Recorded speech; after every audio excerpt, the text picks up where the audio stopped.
BruCast is back, baby. This BruCast episode is brought to you by the BruCast Store. Explore a store filled with awesome goodies from hoodies to t-shirts to mugs. We've got you covered. Stay in style with BruCast. Embrace the shock, set the trend. Visit now bru-cast.com/store. Link below. Alright, hi everyone, welcome back to another BruCast episode. If it's your first time watching the show, make sure to like and subscribe. If you're listening on Spotify or Apple Podcasts, please rank the show 5 stars.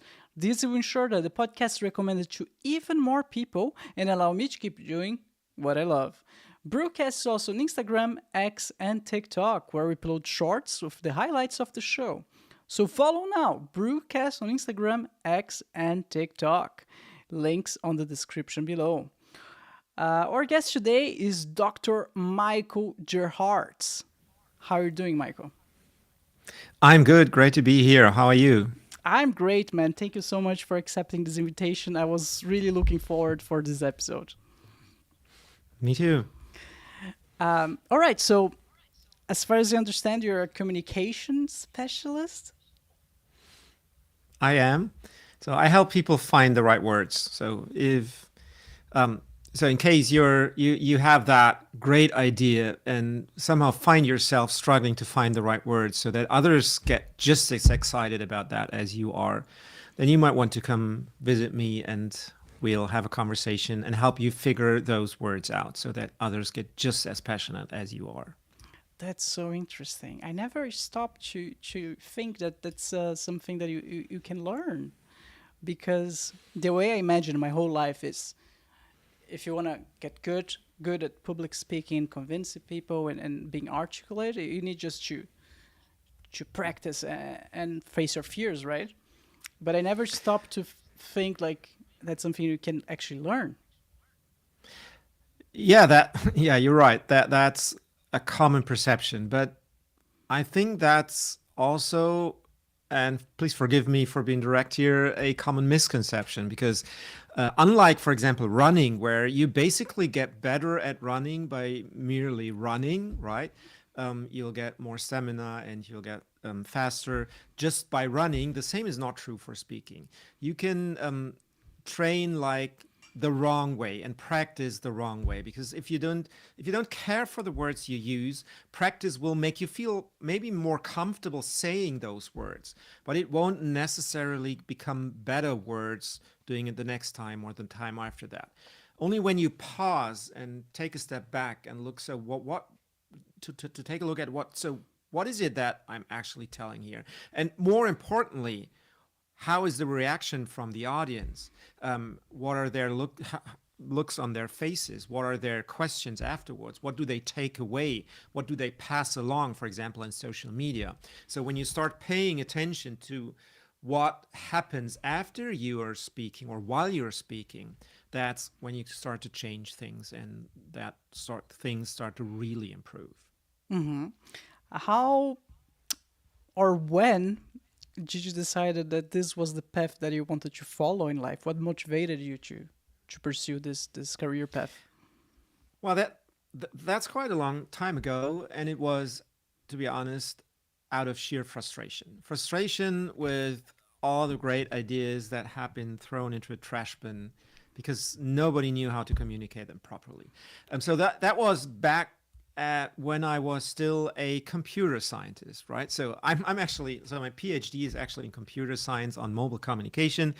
I've done a lot of research in that field, and we've worked quite a lot with industry in that field, been to many conferences there, and that was during the mobile phone revolution and when kind of the new economy hit, and both of those revolutions kind of interchanged and mingled.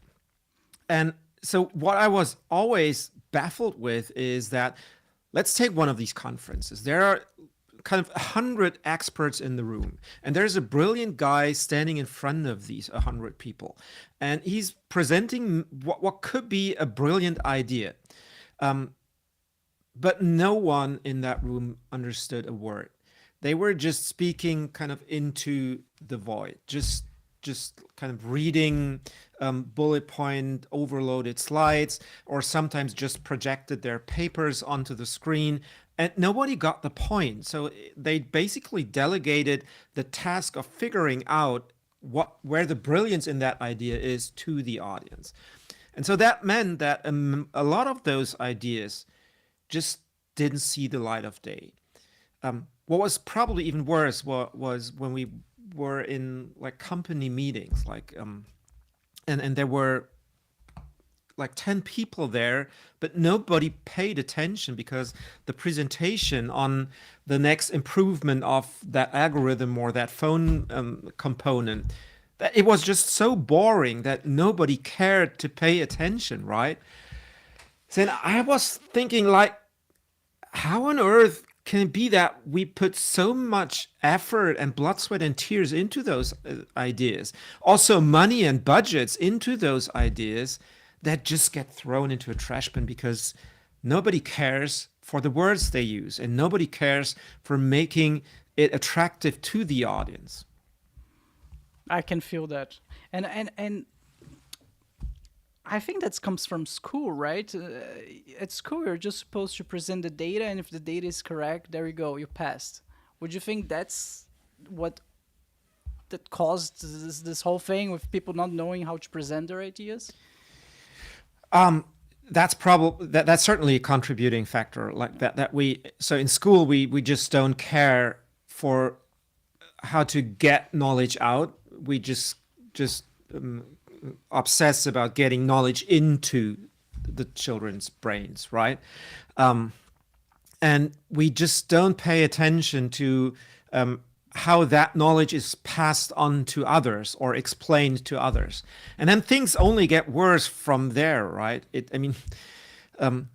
Just thinking about my college time, my time at the university, most of the presentations were just, well, it was like hell, right? There was a professor throwing his book onto the screen, reading it to us, then repeating it in his own words once again, not bothering even a single second about what could actually enhance the experience in that moment. And then after university, we get into the companies where we're confronted with seniors doing it the exact same way because that's how they learned it. And so even if we would think that, well, there might be a better way, we're not brave enough to just do it differently because we, of course, listen to what the seniors tell us, right? And so it's just kind of that spiral that starts badly in school and only gets worse from there. Interesting. I think I heard once that schools, they started like as a military thing. And when you're in the military, you're not supposed to be a free thinker. You're supposed to learn how to follow orders and just do as you're told. And maybe over time, school didn't actually evolve that much. Of course, you don't have the military, like direct military aspect anymore. But this idea of you just shut up and do what you're told, I think that's part of the problem. Someone once told me, like, schools, they're not there to form CEOs. They're there to form workers. So Exactly. Yeah. yeah. I mean, that they've been basically, most of the schools have been created during the time when we needed those workers, right? When industry desperately needed better educated workers so they could do better work in the factory. But somehow that system persisted while the world around that system has evolved significantly. There are still factory workers, but even those do very different jobs than back then when schools were formed. But most of the people out that get out of schools do very different work from the kind of work that they were doing when they got back out of school back like a century ago, right? So school is a contributing factor, that's for sure. It needs to change. I don't like to say that, but I personally didn't like school at all because I have always been a very creative person, and that was not encouraged at all where I studied. So it was all about grades and getting good grades and just shut up, And turns out all the creative work that I did outside of school or during class, I was just drawing the whole time. That's what contributed me to have a successful career later on. So it's frustrating. So school is definitely a factor. What other factors would say contributed? You mean to the bad presentations that we see so Exactly. widespread? Yeah. I think one of the contributing factors is actually passion, right? That Passion. many people are actually passionate about the things that they do. And when you're passionate about the things that you do, it means that you care for the details, right? That because it's precisely that you care for those details and that you sweat the little things, that you're so good at what you do, right? But at the same time, that means that when you're standing in front of an audience and now faced with the choice that you have like 20 or 30 minutes to present about your idea, that not all of that gets its fair time share in that 30 minutes, right? So you have to somehow focus. That because no audience on earth, even if you could have like 3 hours or 3 days, has the capacity to learn that much information. But because we're passionate about what we do, that hurts, right? It hurts to leave out this detail or that, because this is actually important for this part of our product, and that department in our company is actually worth mentioning too, and we have these options to choose from, and so all these details that matter a great deal to us, and now letting go of that kind of hurts.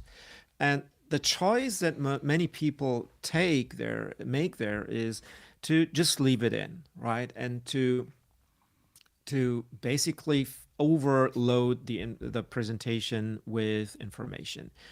But what that ultimately means is that we delegate the choice of what's truly important here, what's the most important things, that we delegate that choice to our audience.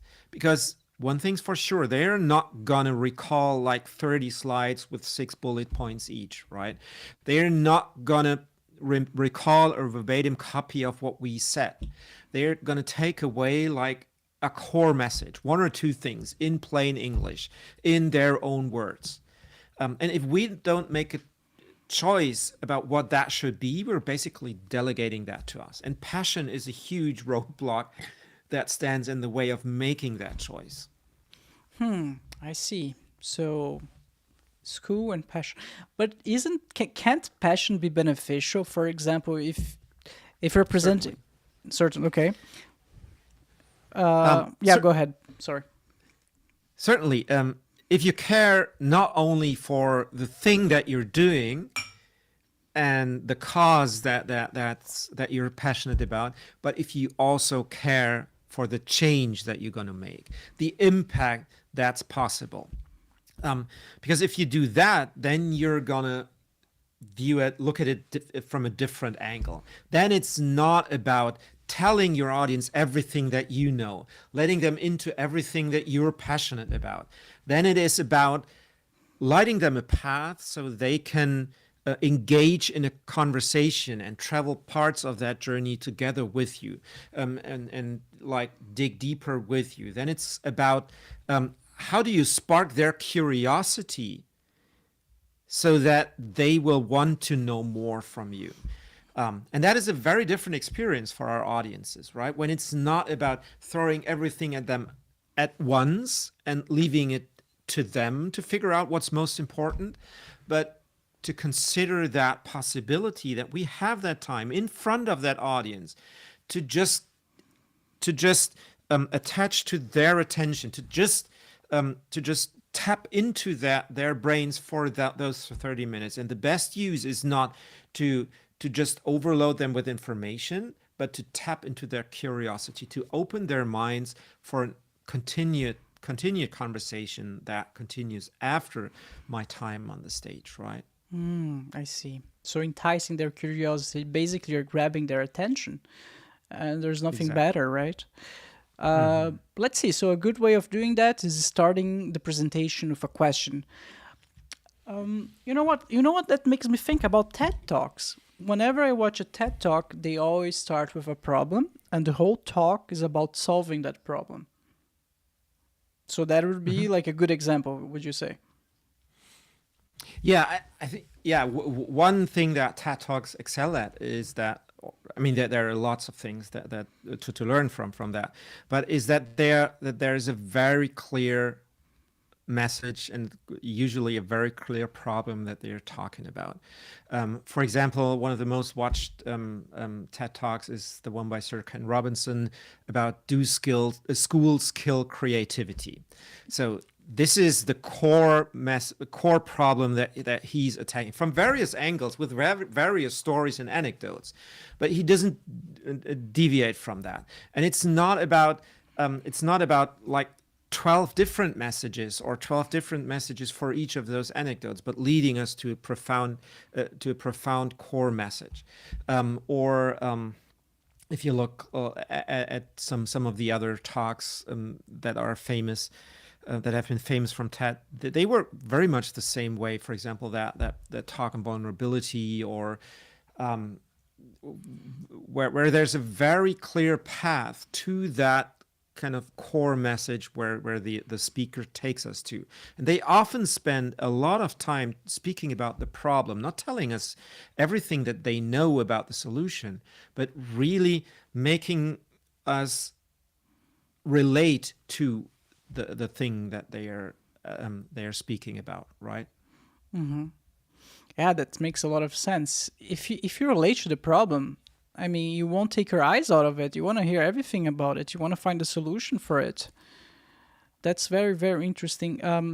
During my university time, when I was at uni, I remember that one of the courses was about the design process, and the design process was all about immersing yourself in the consumer's life. How the consumer use, for example, the elevator.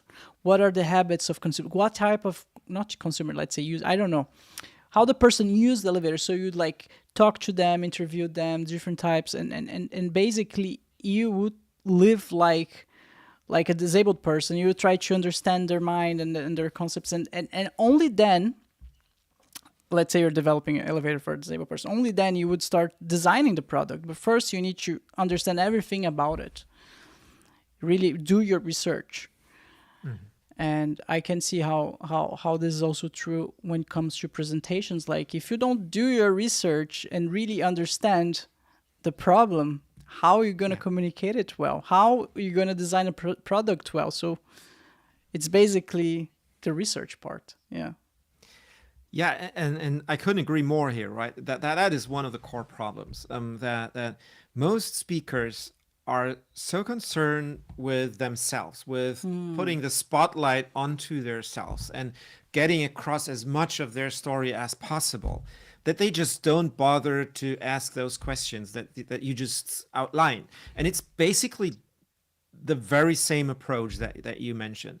That and I like to think about it as turning around the spotlight away from yourself and onto the audience, and ask yourself, so why on earth are these 200 people granting me 30 minutes of their time to speak about something?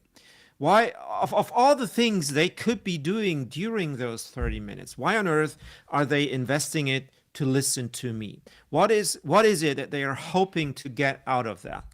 And just this simple question gets you so much closer to making an impact with those 200 people, than just thinking about, so how can I fit all those 200 bullet points into those 30 minutes, right? Yeah, for sure. Yeah, but this whole turning the spotlight towards the audience, that's a technique. That's something that you need to train, because I don't think most people even think about it, when they're developing their presentation. They just, like you said, they just want to fill it up with information, and and that's it. My job is done here. You take whatever you want from this PowerPoint, and yeah. Yeah, but that's such a profound shift here, right? Yeah.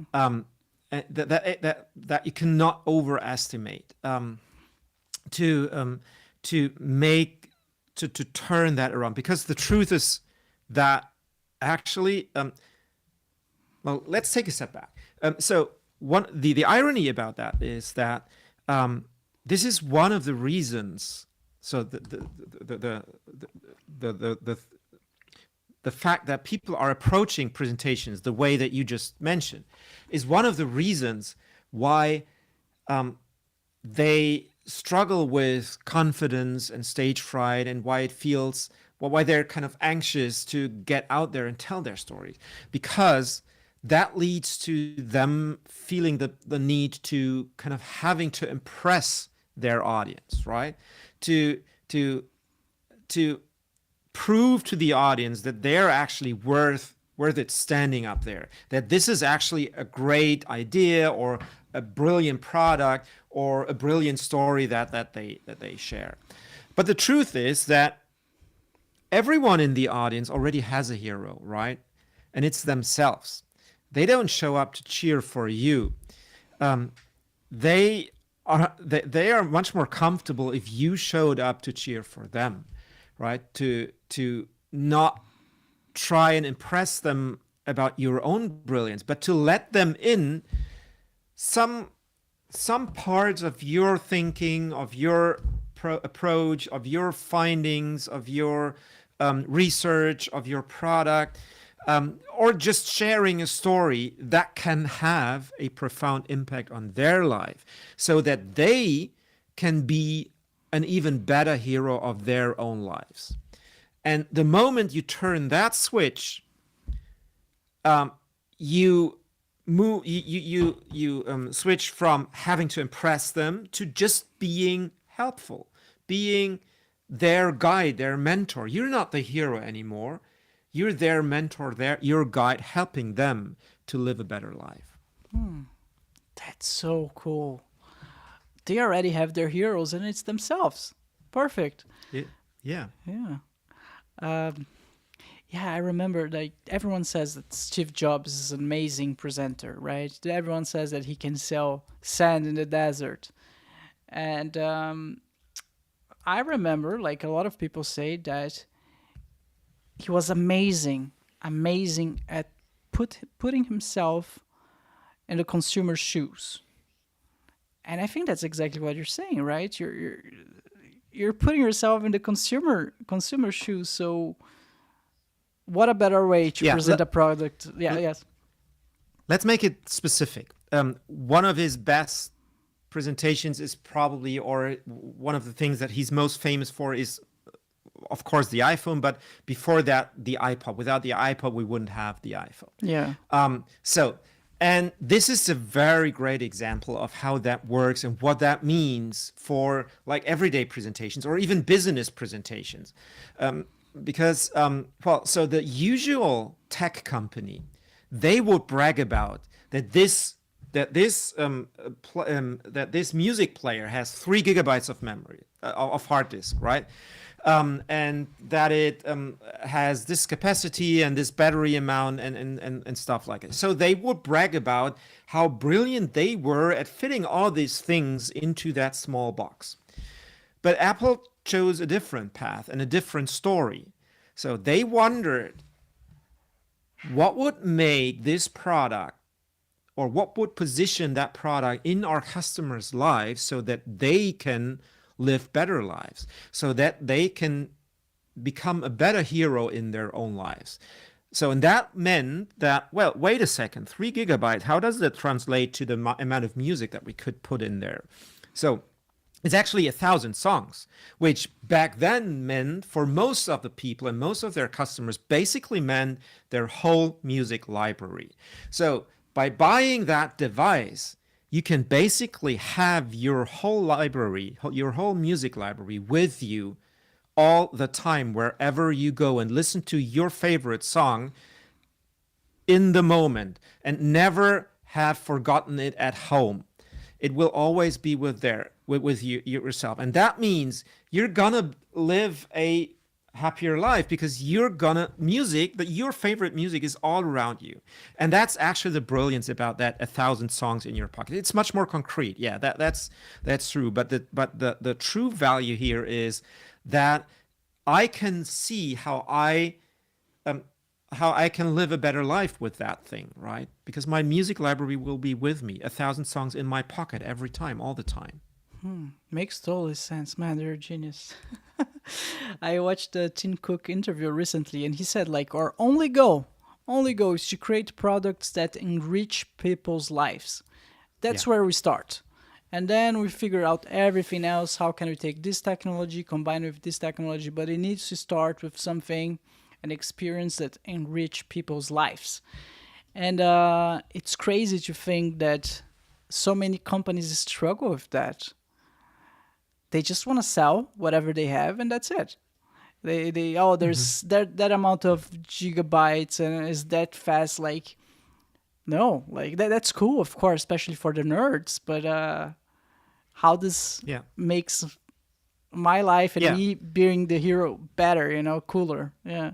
The good news is that this opens up a path for you, right? Or for the rest of us who think there must be a better way, right? Because the mere fact that most other companies are doing it just that way, or just about bragging and turning the spotlight upon on themselves and putting on a great show, we can be the ones to actually lead our audiences beyond the wow and all the way to an aha moment, right? To really make an impact in their lives and to really think about, so how does that thing that I obsess about and that's the result of that technical brilliance or the technical feast, how does that actually improve their lives? And then speak about that, so that it's not so much about the audience getting us, but us getting the audience and then finding words to explain to them what we saw. I mean, that's good marketing, right? Basically, it's Yeah, just good marketing. exactly. Yeah. Exactly. So one thing that you mentioned earlier during the presentation, why you're trying to present something, you need to have a story. And that's something that I also learned. It should be part of marketing. Any good marketing needs to have a story. So I could see the correlation there. That's very interesting. All right. So Steve Jobs, would you say he's a good presenter? Certainly. Yeah. What other people would you put in the same category or above? Well, I think the TED website is a very good place to start looking for those people, right? I mean, there's a bunch of great speeches there where you can learn a lot. I think the most important aspect here is that a great speech can have very different forms, right? That there is not one way of making the perfect speech. That Steve Jobs had a particularly way of doing his speeches. Seth Godin has a different way. Gary Vaynerchuk has a different way. Or Elizabeth Gilbert has her own very tuned down style. Very much in contrast to Gary Vee's very outspoken and extroverted style, right? And the thing is, all of those, despite being so different in their approach, capture their audience's attention and kind of fascinate huge amounts of people. Not so much because they are trying to be like the next Steve Jobs or something, but because they're bold enough to be distinctly Gary Vaynerchuk, distinctly Elizabeth Gilbert, distinctly Bruno, distinctly Michael. And that's much more important than looking for inspiration from the great speakers. So you can always look for ways to amplify what you did correctly there, or what resonates with yourself, and look, so how can you kind of add some tools to your toolbox. But most of all, I think it pays if you turn your look inside and learn to listen more to, first of all, your gut. So what does that tell you? And does it actually feel good what you're doing here on the stage? And then learn from the audience's reactions. So in what way does what you do resonate with your audience, so that you don't turn up to be the next Steve Jobs, but the next best version of yourself. Wow. It's super interesting because in my mind, there was like a right way and a wrong way. The right way is how, I don't know, the best do it, Steve Jobs, for example, and then what you're doing is wrong. So you just opened my mind here. So basically, you try to become the best version of yourself. Okay. Well, if you're a horrible presenter, that must be hard. And that's where you come in, right? So you help people with techniques and stuff. Yeah. Okay. So that's the point. It literally doesn't matter where you start. Got it. And whether you yourself think that you're a terrible presenter. First of all, it could be that you're totally wrong, and that's just your imposter screaming loudly, right? That if you ask your audience how they like your presentation, that you get a very different feedback than what you from your own assessment. That they probably actually like it, that you're not just that extroverted guy and shouting and putting on that great show, but that you're much more thoughtful in the words that you use. Or maybe it's the complete opposite. That could be true as well. So first of all, I just not trust your own assessment or my own assessment as much, and try to make a reality check by really asking people's feedback. Or of course, you could also ask a professional like myself or colleagues of mine for their take. But I think the ultimate test is actually your audience. And for example, in stand-up comedy is a great inspiration for that. Stand-up comedians are always immediately evaluated, right? They tell, like, I don't know, 100 jokes or so during one of their gigs. And 100 times during that gig, they're evaluated. If the audience doesn't laugh, it's not a good joke. So, and yet now you might think that this means and results in them being frustrated or disappointed or giving up their career. But that's now not how you become good at stand-up comedy. And that's not how you become good at speaking. You just learn from that. You take that as data and you see that, well, that joke worked well, that one didn't. So I probably leave that one and look more for similar jokes than the one that did, right? And you do the same things for your speaking. If you that just doesn't click for you because you're a much more introverted person, or if you try to start your presentation with a joke, but you're just not the kind of guy who's good at telling jokes, you probably look for other ways, like asking a thoughtful question or just engaging in a dialogue with your audience, right? And so literally no matter where you start from, so and whether you think that's any good, just by going out there and taking that assessment both from yourself, but probably more importantly from what the audience responds and how they respond to improve, then you're basically inevitably going to end up as a great speaker. Mm-hmm. Mm-hmm. Well, I can see how stand-up comedians, they can have this instant feedback loop during the whole gig. But what about when you're presenting a product? You just have one chance. You need to nail it. How are you going to have this feedback? You have one chance. Oh, Michael, like, where's the feedback there? So I would dare to doubt that.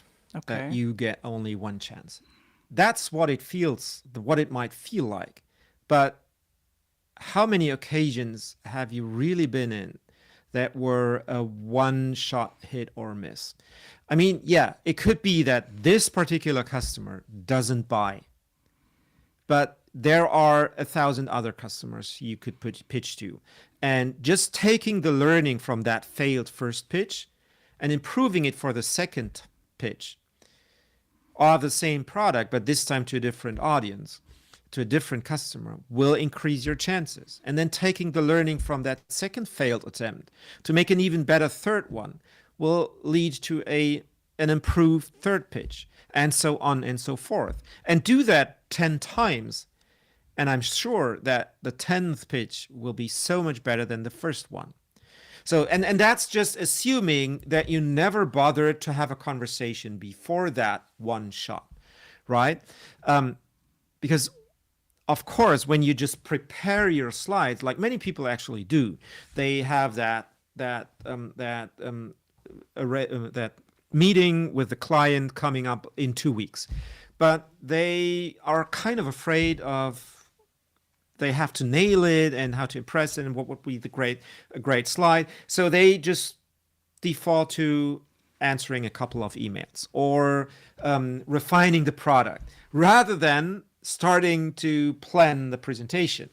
And so we're 1 week away and the fear only rises. So, and it kind of it makes us feel anxious to start working on the presentation. So we reply to another couple of emails and refine the product a little. And so we're 2 days away from the presentation. And that's when we start to actually build the slides. And then that's when we actually start to pull together slides from existing presentations and stitch together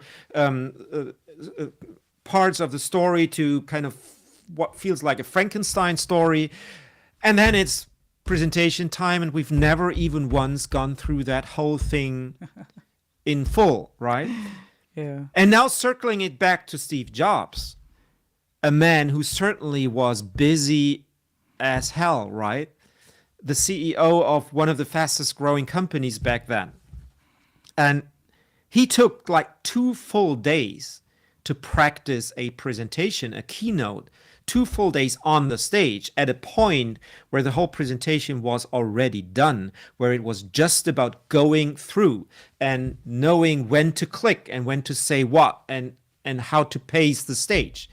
And prior to those 2 days were a lot of days just refining slides, and prior to those weeks of refining the slides were weeks or even months of crafting the story.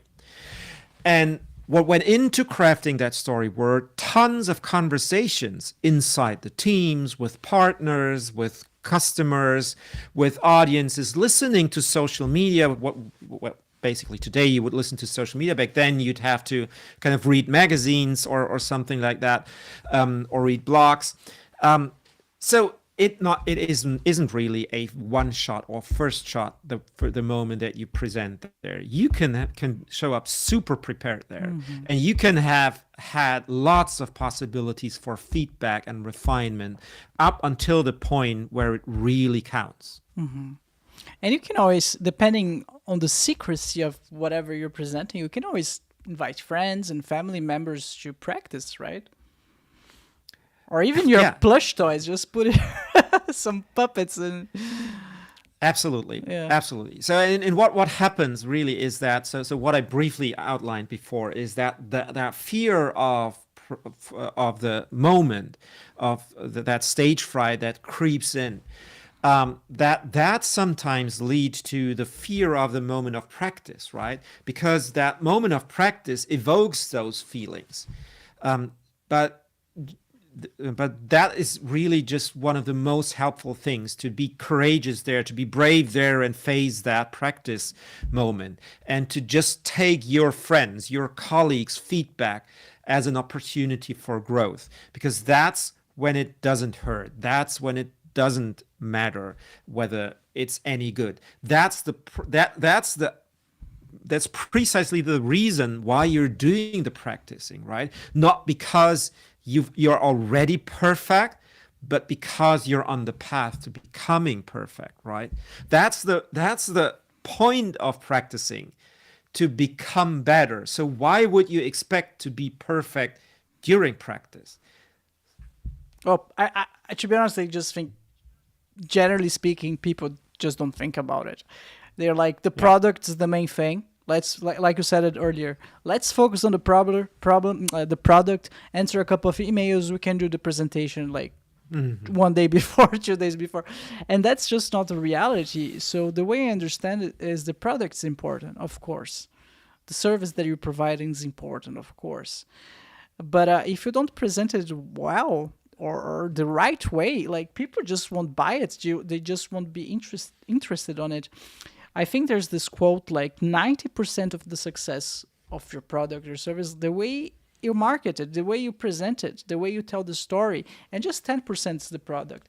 I remember, and I think I feel this is true.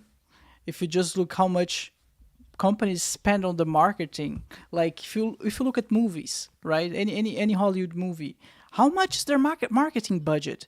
Sometimes it's like as much as the movie, you know. So this should tell you how important presenting your stuff out there is, right? Yeah, and I'm so glad that you brought that up, because that is really one of the topics that's really near and dear to my heart. It actually breaks my heart at times when I see what I like to call geniuses who refuse to make an impact, right? Who would complain about this exact fact that you just mentioned, right? That it appears like the sneaky salesmen get all the great fish, right?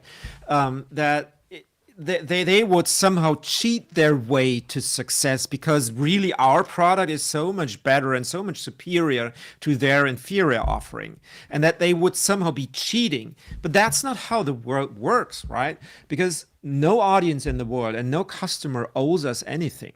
They don't owe us their attention.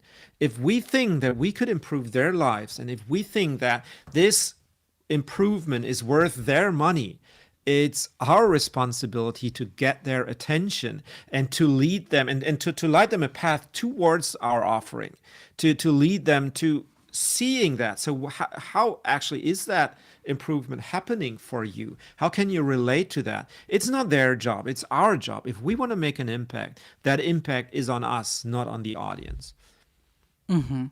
Beautiful. Have you seen this guy? I don't know how to put it. He was just selling, like, like in many countries, you just have your clothes, and you want to dry your clothes, you put them on the wire outside on the sun so they can dry, like a simple normal wire. I don't know, like, to dry your clothes.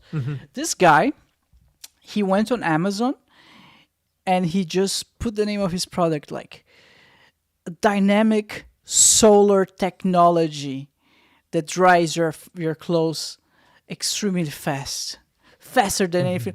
He's a millionaire because he said, like, his product is solar powered. But no, it's just like a normal wire that you put your hanger clothes on to dry. But the way he presented made the whole difference.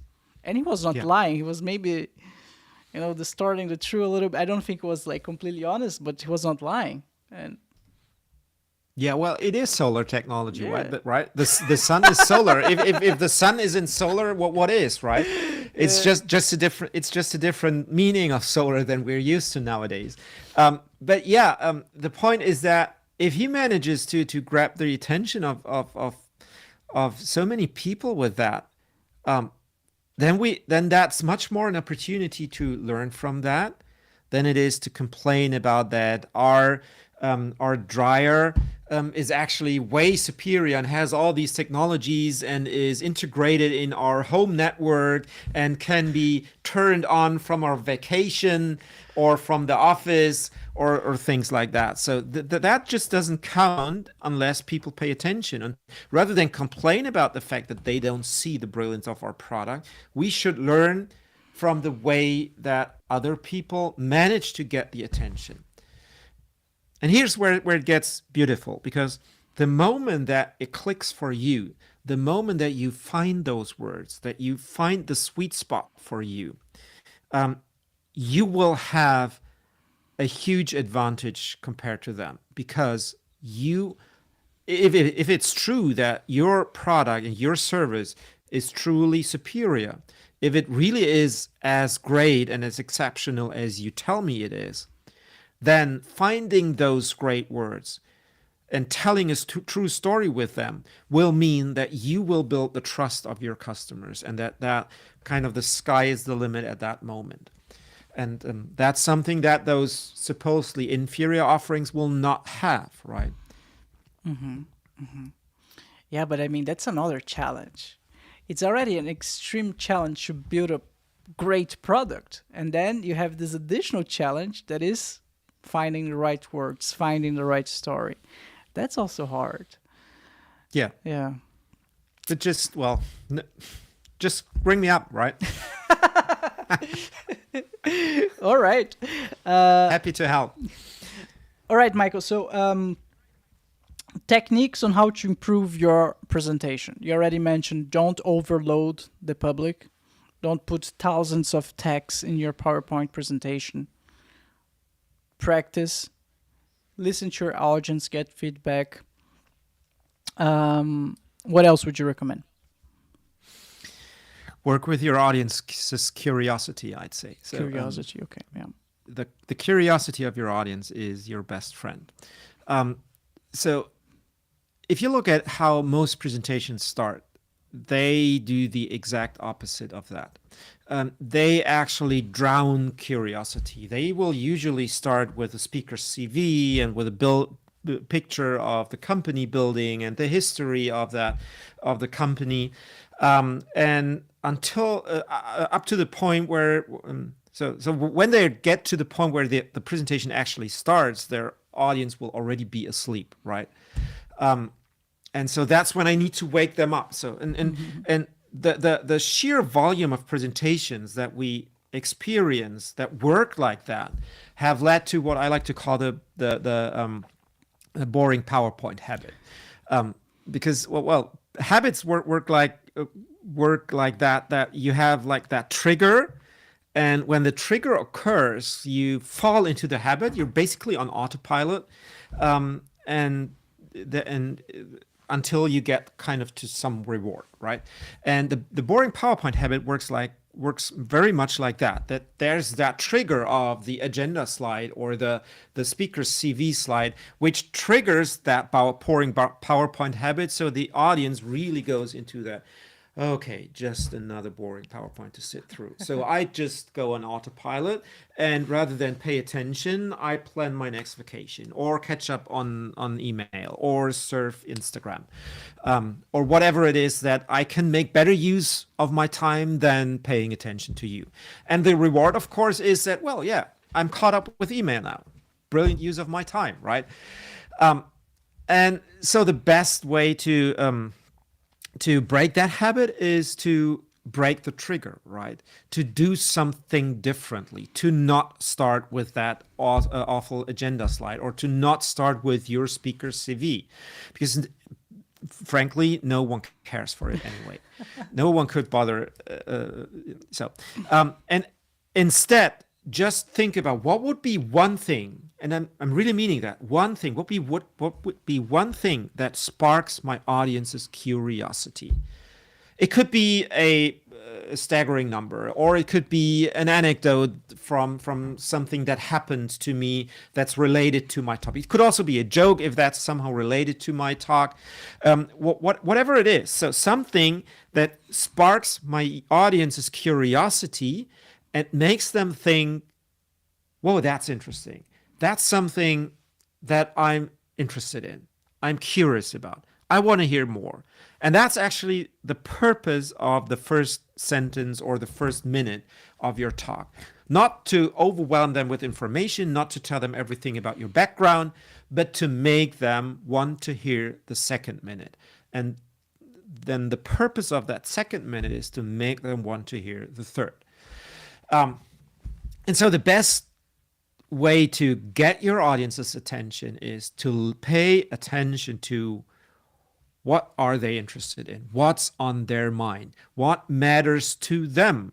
What are their struggles? What are their desires? What do they aspire for? What do they wish? And then speak to that. And but not in a way that you overwhelm them with everything about that thing, but in a way that makes them want to hear the second thing, and then the third, and then the fourth. And if you continue that loop, that you always kind of make them curious for the next piece of information before you actually give it to them, then there's no way that they're not going to pay attention until the end. And if it's actually something that matters to them, that actually improves their lives, and you do it like that, with that approach, then there's no way that you're going to tell me that this is going to be a boring presentation. Makes Right? total sense.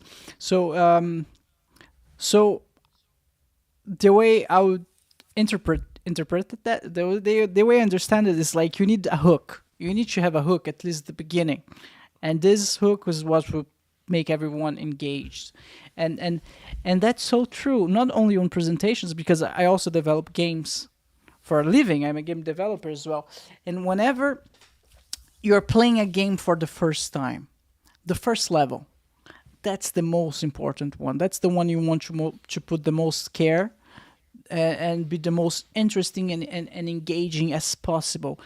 For example, there's this game by Nintendo, Zelda Breath of the Wild, Zelda Tears of the Kingdom. And I think Breath of the Wild came out in 2016. To this day, people say how they had a transcendental experience playing the first level. Was the mind-blowing. Like you could explore everything. You had so many possibilities in front of you. It's like mind-blowing, at least at the time. But the thing is, at least for me, that was just that rest of the game was just repetition of this same thing. But the beginning of the game was so mind-blowing, so interesting, that it made me play throughout the whole game. Just because of the beginning. And that Zelda is not the only... Zelda Breath of the Wild is not the only one. Only game who did that. There's so many other games. Like, they always start with a banger. Like the beginning, it's amazing. So it just makes you want to stay throughout the whole journey expecting that this happens again. And I have a friend who's a writer. She also told me, Bruno, like the first page, the second page, like the first ones, the first thing that the reader will read, those needs to be extremely interesting. Like one of the most interesting things possible. It's the hook. You need the hook. And I see like the presentation is similar. You need to make people interested on it. Otherwise, how are they going to stay for the journey? Yeah. Yeah, and again, it's on you, right? They owe you nothing. They don't owe you the attention. They showed up, so they're sitting there, and that's your chance to take, and you can do something with it. But they don't owe you the attention. So, but if you spark their curiosity, if you grab that and take that chance, then you're going to have a shot at that, and then you deserve that attention. Yeah. And again, how you do that? By studying your audience, studying the product, and understanding their life and what they want. Like Exactly. Yeah. Exactly. Yeah. And that's actually one of the most profound truths about great communicators, right? That great communicators are great listeners. That they start with paying attention to their audiences, to their conversation partners, to the other people. And they learn from that, and then they take that as something that improves their communication. Another thing that I heard once is, while you're presenting, you should have the least amount of text on your PowerPoint as possible, because if you're talking and then there's text on the PowerPoint, people try to listen to you, but they also try to read. And that's a tip that someone gave me. Bruno, just make all the talking, all the information that you want to present, do it verbally. Use the PowerPoint as a guide, as like milestones, so you know where you're going, so you remember where you need to talk. but try to have images whenever you can, just images, and then you do the talking. Is this valid? Totally. Yeah. I mean, I can read faster than you can talk, right? And so if you basically write what you're going to tell on the slide, I'm just going to read ahead, and Yeah. then tune out, and probably not pay attention to your words anymore. But the thing is that the reason that we're all gathering in the room is that you're hopefully adding something that cannot easily be put on a slide, right? Because if not, why would we actually gather in a room? It's much too expensive, at least in a business context, right? You could just send me over the slides. I'm going to read through them, and everyone's done very much faster than if you just walk us through that thing. But then, of course, there's that other aspect that our attention is actually limited, and it's actually one-dimensional. We can only pay attention to one thing at a time. I cannot listen to you and read at the same time.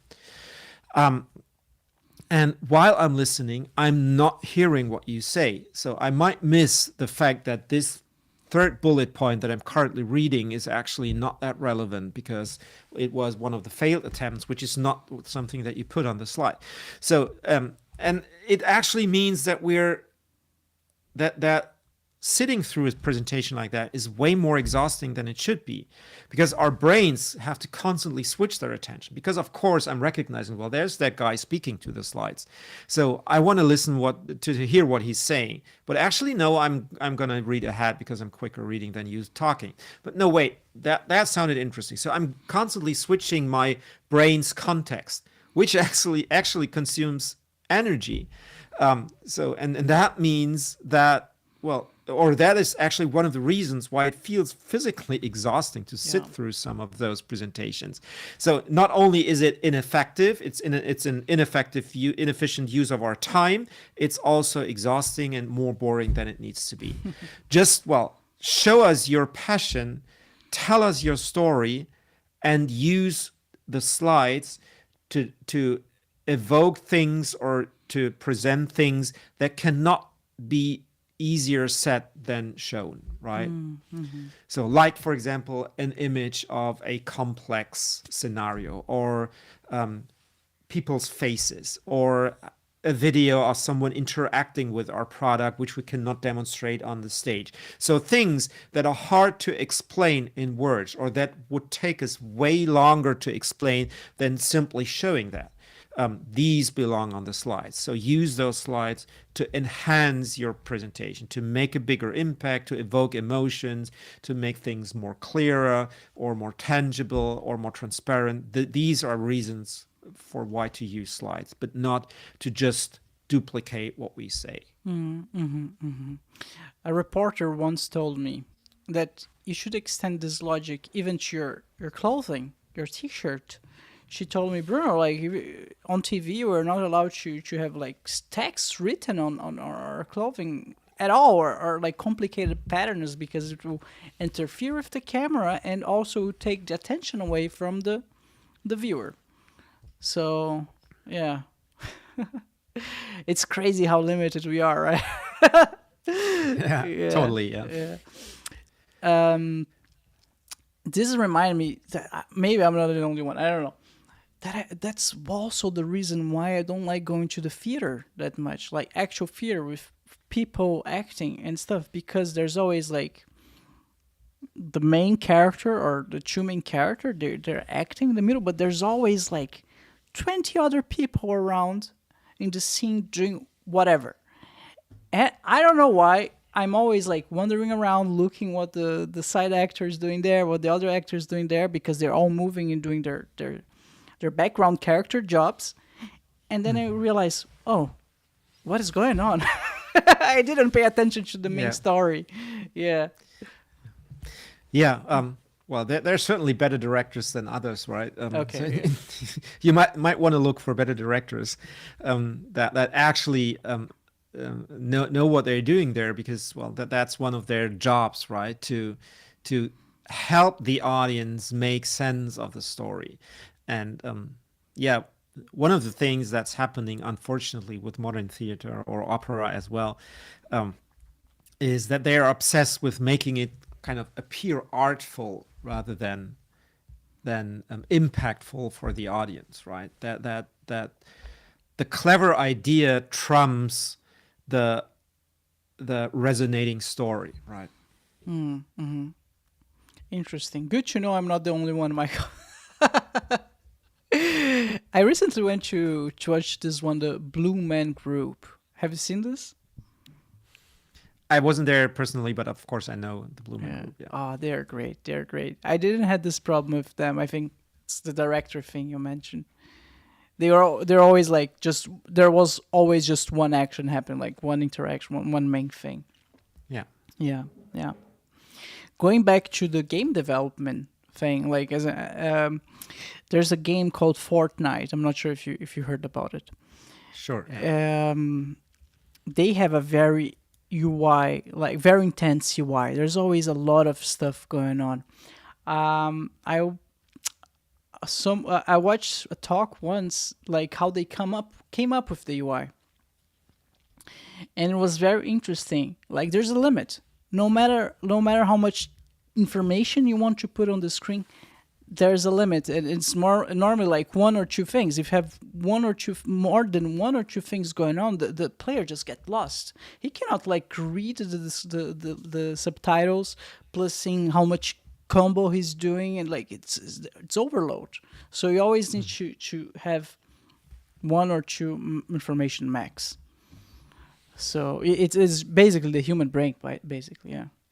Yeah. Exactly. Yeah. And one of the things that game developers, at least from my outsider's perspective, do is that they actually provide a learning path for their players, right? That they introduce those UI elements bit by bit, so that you can that you learn to pay attention to that part, and when you're kind of mastering that intuitively, then it's time for the second and the third element, and that's how you can actually have what looks like to an amateur player looks like kind of an unbelievable amount of information, make that doable for a pro player, because they have learned to when to look where and when to pay attention to which part of the UI, right? But there's a learning path involved here, and so that's certainly something that most speakers and presenters don't pay as much attention to as probably Fortnite or some other famous games do, right? Yeah. Another thing that I heard is that when you're presenting in front of a live audience, the eye contact makes a lot of difference. It's a huge way of getting their audience attention. Like you look to this person and you look to this other person. Like by having the eye contact, they feel way more engaged. Mm-hmm. Yeah, is that something you yeah. recommend? Yeah. I mean, just think about probably one or two presentations that you've been to and listened to, and so what happens if the speaker is standing just behind their speaker's desk and just never looking at you, right? Yeah. It's really hard to follow along, right? But the moment they start looking at you, things change. It feels like they're speaking to you, not at you, right? And at times, and the best speakers manage to actually make it feel like they're speaking with you. They are having a conversation with you. That's probably one of the among the most enjoyable presentations or speeches, where it feels like, well, actually, it could this moment could be happening in a bar, right? It could be that we're having a beer together and we're just having a conversation, and this guy's just sharing his story with me, and the next moment I'm just replying to him, and actually the best speakers manage to do that. Well, they don't often have that conversation openly, but it's happening kind of in their audience's minds, right? That it feels like they're speaking to themselves, and they would ask questions, sometimes rhetorical ones, or just leave a brief pause for the audience to continue the thought so that it feels like they are in that conversation. And of course, the eye contact, so just kind of making a real connection with at least one person in the moment, that reinforces that feeling. That makes it feel for the audience that, well, he's actually talking to me. Well, it feels like I'm in a conversation with this person. And that means that I'm not going to tune out, that I'm more unlikely to get into the boring PowerPoint habit, right? Because, well, in a conversation, it feels different. It's not just that boring monologue anymore. Yeah, of course, and you can feel it. You can feel it. If you're doing a boring presentation, you can feel it. You just look around in like in the room, and there's people zoning out, like, and the way my experience is that this can become like a snowball effect. Like you see that one person's not paying attention, it's like you start panicking. I was like, oh my god, and then you get even more nervous. Oh my god, and then you start stumbling in your words, and then you see another person not paying attention because your presentation got worse, and then it's just a disaster. Yeah. What do you recommend someone to do in that case? Well, first of all, appreciate that you're human, right? And that nobody's perfect. And that getting nervous at times and that even feeling like you're losing it at times is just normal. It happens to everyone, and it has happened to everyone, even the best speakers. It tends to happen less to the speakers who are known as great speakers, not because they are somehow immune to that, but because the times when it has happened to them were the times when they weren't on camera. It was back when they just started. So everyone goes through these experiences. And you're not, or I have yet to meet someone who's born as that brilliant speaker. Most speakers are made, not born. So that's the first thing to appreciate. This is just gonna happen, and well, but what to do if it happens? Well, just react to it, right? And if you recognize that people are dropping out and that your story is somehow not working, then react to that and work with that. So what it means is that you're probably not getting through with your story, that it somehow doesn't relate. And it's probably not going to get better by just continuing with your set agenda, with just pushing through and getting through to the end. So what I've seen at one point or another, people do in these occasions is just to radically switch course and even just close their laptop and just start into a real conversation. So to just ask a question, so or to just hand it over to the audience, or to just make a raise of hands. So how many of you are actually in that situation? So how many of those are actually, and so on and so forth, so that you make a clear signal to, so this wasn't working. I'm here to serve you. I'm here to be helpful. So let's figure out how I can be most helpful to you in this exact moment. Wow, that's interesting. Okay, so you completely change course of the presentation. You might even want to close your laptop so you can engage even more directly with the audience. Whew, that's risky, especially if you're nervous. You can get. Well, that's an interesting take, and I actually had a conversation about that the other day, and I was I found that quite interesting to call that a risky path, because I mean, what's the alternative? Because the assumption that we made was that your presentation is not working, right? That people aren't paying attention, that it's not landing. So what's more risky? To just continue and to just push it through, basically knowing that it's not working, or to try something different? What's more risky? Well, where's more to lose? So I think that that's not an easy answer, or at least it's not immediately clear that to change course is the more risky path here, right? At least there's the opportunity that things will change, and that there is an opportunity to make an impact. Yeah. Yeah, makes total sense. Man. Michael, let me ask you. So we talked a lot about practicing, what you should probably do before having a presentation, practice, etc. You covered that. We talked a lot about things that you could do to improve your presentation. Now I'd like to ask you, are there any best practices after the presentation? I mean, asking for feedback would be one of them, right? What else would you say? Well, first of all, clap yourself on the shoulder, probably. So be a bit proud of yourself. You made it. Yeah, you had a story to share. You had an important story to share, and you shared it. And people were hopefully paying attention. And even if they haven't, you made it, and you went out there, and that's more than a lot of other people actually do already, right?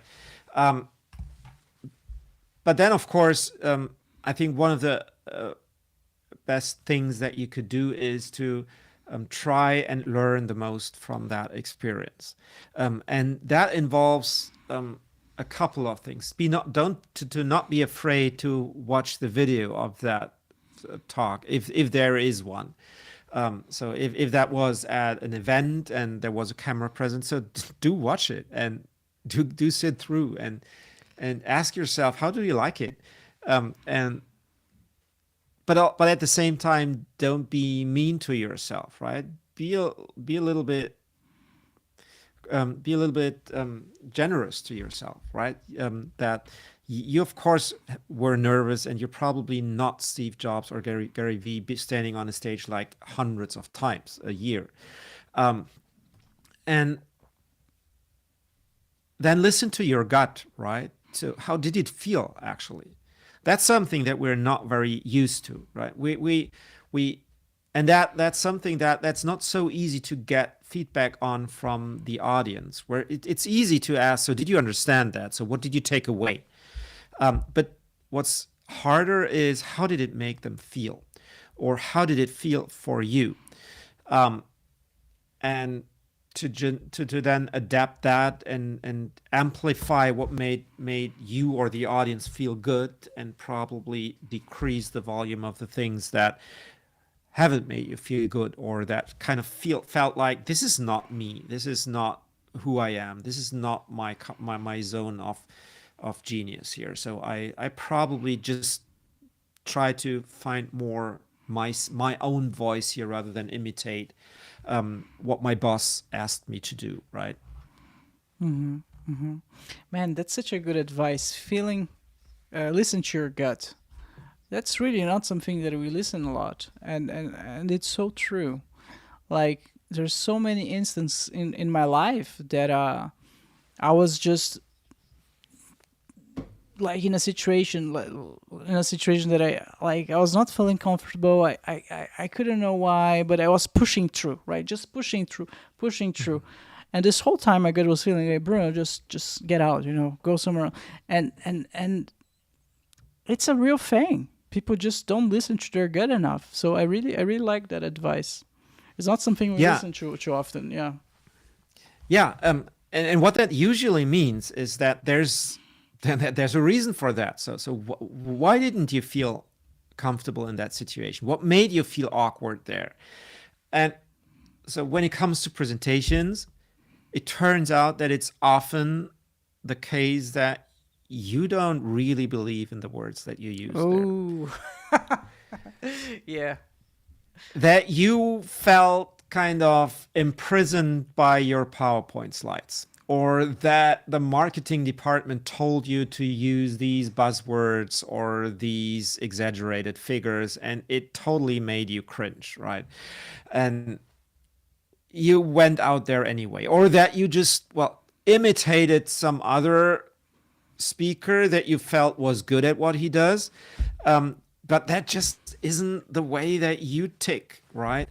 And so it made you feel uncomfortable. And then using that, listening to our emotions and how did we feel in the moment, to really make sense of that and find out, so where were we not ourselves? Where were we maybe using words that we didn't really believe in, or the way that we framed it or that we structured it didn't really felt like this is the best way to tell our story. That's what makes us feel awkward in the moment. And that's where the part that you mentioned a couple of times, finding the right words. That's the part that you say that you help people finding the right words. That where it comes in. Okay. Exactly. Yeah. The way that I like to frame that is that these are words that you truly believe in about the things that you deeply care about, right? And when you find those words, this will lead you to a zone where you feel much more comfortable, where you're passionate about, where you know that you've done something extraordinary and you know that it's a story worth sharing and you believe in those words. And that's when you just get out there and don't care as much about who's standing there, how large the audience is, whether it's the first time that you ever stand on such a big stage, because you actually believe that this is a story that needs to be shared and these are the right words to tell that story to these people sitting there. That's powerful. If you believe in it and you have the conviction that whatever you're presenting is true, I mean, how more powerful can it be? Like, that's the ultimate power, right? If you do that, you rehearse a lot, you practice a lot, and you're sure of what you're talking, you believe in it. That's power. Yeah. Yeah. So, sorry? I was just putting an exclamation mark behind that. All right. So we cover a lot about public speaking, right? I would say that also intersects with marketing. Would you agree? Absolutely. Yeah. Yeah. They like have the two circles, public speaking, marketing. In the middle, we that's what we covered. So how far are we from covering all of that? How far are we from a good leadership? Yeah, that's a great addition, right? Leadership is mainly about leadership. Communication plays a huge role in leadership, right? That if you cannot get your team to see where you're headed as a team or as a company, then you're going to have a hard time turning that into a successful team. So finding the right words so that your team sees where are we headed, why are we headed there, and why does it have to be us, why it's us taking on that journey. If you cannot find those words, then the road will be most likely a bumpy one, right? Yeah, you need to get everyone on board. Whatever you're doing, you need to make everyone understand what you're going, basically. Yeah. And that has changed a lot in the past years, right? Really? We've seen a lot of change. Yeah, I mean, just think back to our grandparents' time, right? Where leadership basically was the command and control style, where the leader was the one who says what the team is supposed to do, and the team was just to expected to follow orders, right? And of course, good communication will make that approach easier, but ultimately, it's not what changes what tips the game here, right? What changes, what makes the most impact? That is hugely based on authority, and if you don't know how to follow those orders, there will be another worker who knows how to do it. But that has changed after a long time ago. So when you go look to our parents' times, that model changed to like the carrot and the stick. Where we saw that, well, that might not be the most effective way of doing things, that that and people started to think about that. So what would happen if we could motivate them? So not just threaten them, but motivate them with the carrot and incentives. And that's what we saw for a long period, that this incentive-based leadership was the way that successful businesses were run. But today, I think we're seeing a third way of doing things, and that's what I like to call leading by example, where the leader is basically the one who's going in front, who's living by example and showing the team how it's done. And really inspiring them through his own example here. But I think that this model is also rather limited because it means that you would have to have all the answers, right? And that's why to me it feels like we're seeing another shift here towards lighting the path. That it's not about you having all the answers and necessarily being in front, but tapping into the brilliance of the whole team, appreciating that they are there for a reason because they might actually be better at one or two things than you are, and that's actually the reason why you hired them in the first place. So lighting them a path. And so that we are all aligned on the same journey. That's how the best performing teams are run today. And this model of all the four is not thinkable without great communication. That is built upon great communication. Oh my God, Mike. Man, it's crazy. This is so interesting. It's crazy how many leaders nowadays are still stuck in the old ways, in the first model that it presents. So let me recap. The first one is authoritarian. You just do whatever I told you to do, otherwise they're going to replace you. The second one is the carrot and the stick. The third one, what was the third one again? Sorry. Leading by example. Leading by example. And the fourth one, the new one, is you put someone as a leader because you hire them and they probably know more about something that you don't. It's crazy how many leaders that are still stuck in the first and second that I know that I met during my life. But it also makes sense because they're older as well. So, may I add another good skill to be a good leader? I would say is adaptability. You know what I mean? So be able to adapt to the new styles. That's something that would also require, Absolutely. right? Yeah. Not all of them can adapt. Go ahead. Yeah, that's one of the problems of the old styles, right? Of the old models of leadership, that the leader was supposed to be the one who is right? Who knows how it's done, who knows what is right. But of course, more modern leaders, the adaptable ones that you mentioned, are the ones who understand that it was never about being right, but it was always about getting it right eventually, right? That it was about much more about asking the right questions than it was about having the right answers, and that we couldn't care less as a team about who had the answer, but that we found the answer and that we had the will to figure it out together rather than care about who had that, who contributed that, right? Yeah. Yeah. But I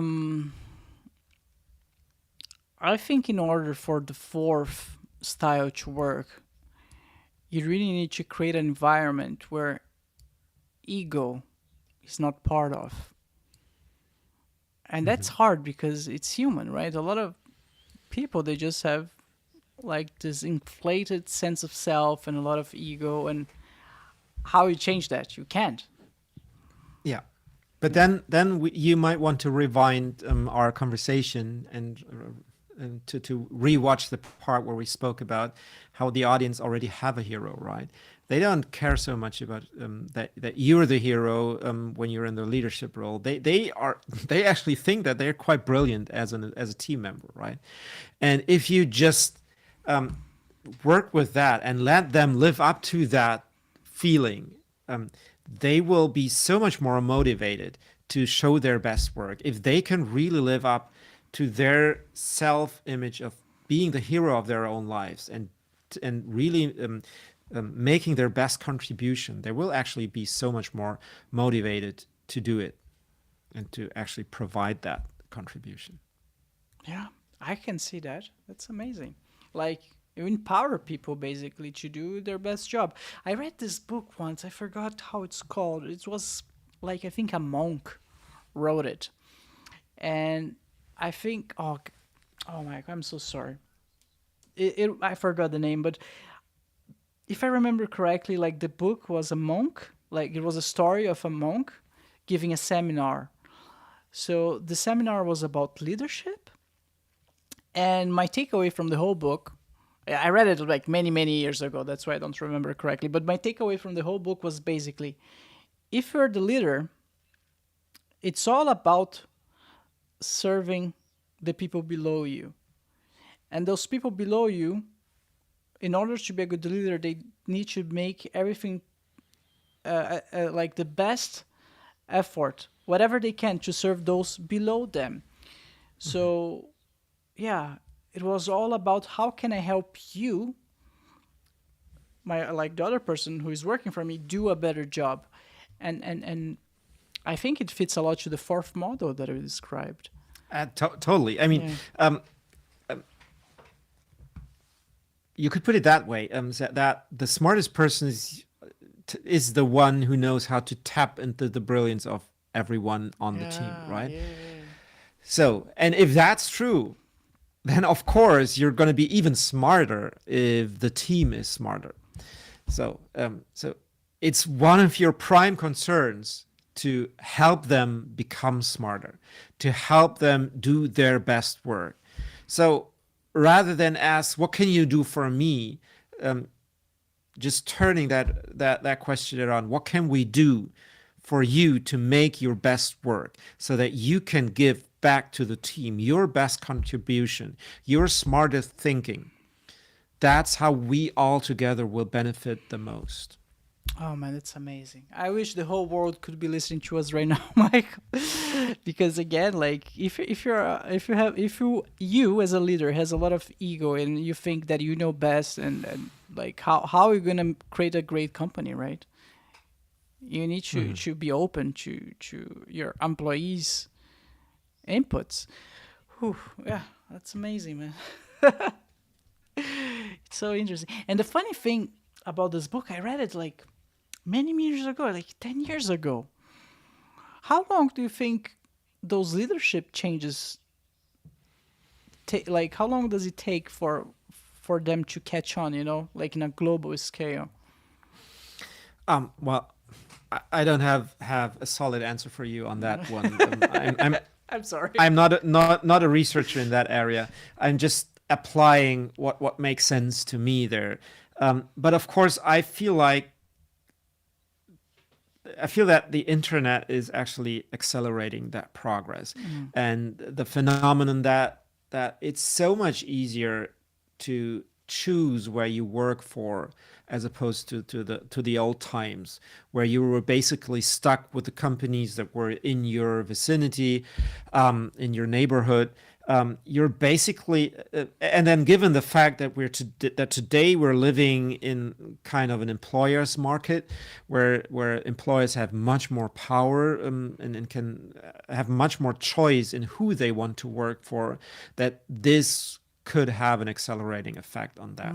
That if you get known as being someone who helps people grow and become better at what they do and grow as a person as well as as a business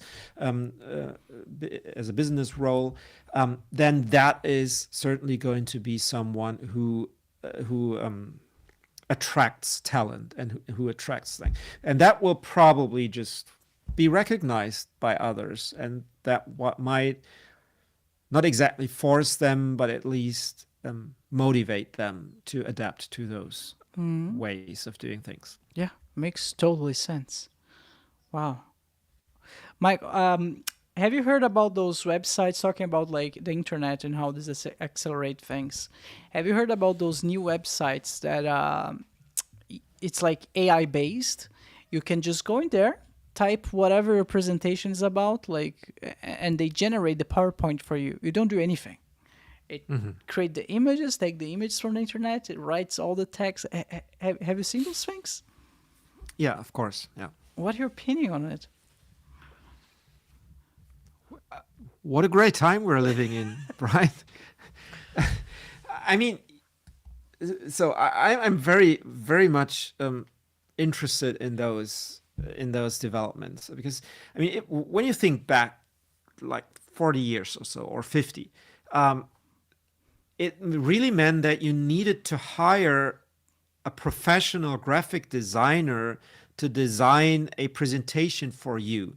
And then you needed to hire staff to actually run the presentation for you, which meant that, well, those breathtaking presentations, well, if you dare to call them breathtaking in today's standards, but back then they were certainly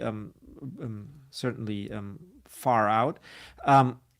Which means that these were reserved to the really big fish, right? To the really big companies who could afford that. And then, but then over time, we've seen more and more tools lowering the entry barrier here. We had Photoshop. We had PowerPoint, which basically opened up the world of graphic design to everybody, right? With PowerPoint, how awful many presentations are, it actually means that everyone can be a graphic designer and throw some graphics on the page, which doesn't necessarily turn them into brilliant designers, but design you can. And the rise of AI basically tries to solve that problem. So now you have those tools, you have the technology. How can you actually do meaningful things with them, or let's say beautiful things, professional looking things, or impactful things? And that's what this enables you to do. It doesn't lift the effort from you to actually come up with a great story and with a meaningful message that's worth spreading. So that's still on you. But you're now able to compete with what used to be much larger companies by tapping into those technologies. It enables you to do things that were not possible as one person or a small team of 10 or 100 people, and were reserved to the 10,000 and 100,000 people businesses, right? And now that this is possible. You still have to have great idea and a great product and great execution. That no presentation AI will lift that task from you. You still will have to have a great story to tell. But then how to tell that, this task is probably going to become ever easier in the coming years. Man, I couldn't agree more. And that's refreshing. I talk with a lot of people, and they always say, "Yeah, no, it's the world's gonna end. Run to the hills, like AI is taking over, and everyone will be unemployed." And I disagree. I kind of right now, at this moment, I have a similar mindset to you, Michael. I think it empowers a lot of people, and if you don't know how to tell the story, like, it doesn't matter if you have AI or you don't, AI just makes it make it easier for even more people to be able to create presentations. I'm gonna talk from experience. So I create a lot of images, right, for games. I use a lot of AI image generation nowadays to develop parts of the game. But that's the thing. If you don't do something coherent, like if you don't know how to tell the story or how to do a good gameplay or a good game in general, or generate all those images that talk to each other, like the final product won't work. And this is true now, and this was true before AI, Yeah. Yeah. And we've seen that happen a lot of times, right? I mean, you used to have a physical shop to sell things, right? You used to have to rent a building, a physical store to be able to sell your stuff to people. Today, all you need is an account on WordPress.com, and you can, or Shopify, and you can just start selling things as one person. No need to rent a huge space. No need to rent someone who designs the shop for you. This is just possible for you, and we're seeing the next evolution of that with AI. I believe that now another set of problems will be so much easier, and that only means that we will be able to solve another set of problems in hopefully meaningful ways.